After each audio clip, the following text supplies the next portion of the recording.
بسم الله الرحمن الرحیم حامده و مصلیه.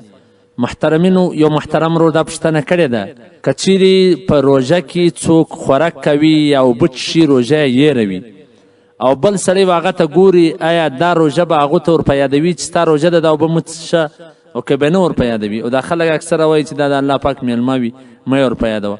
دا څنګه خبره ده؟ محترمینو، په دې کې دا تفصیل دی که چیرې یو سړی په یېره سره اوبه څښي په روژه کې یا خوراک کوي، نو که بل سړی ورته ګوري هغه په دې پوه سي چې د ده روژه یېره ده، نو دا سړي ته دې وګوري. که سړی کمزوری دی، ضعیفه دی، سپینږوری دی، نو بیا مه ورته وایه، پرېږده چې ویې خوري. او که چیرې طاقتور دی، ځوان دی، قوي دی، بیا به یې ورپه یادوي. په حواله سره د شامي جلد نمبر 2 صفحه نمبر 395. والسلام. ستاسو د دیني او شرعي پوښتنو جوابونکی مولوي عبدالرحمن صمیم صاحب.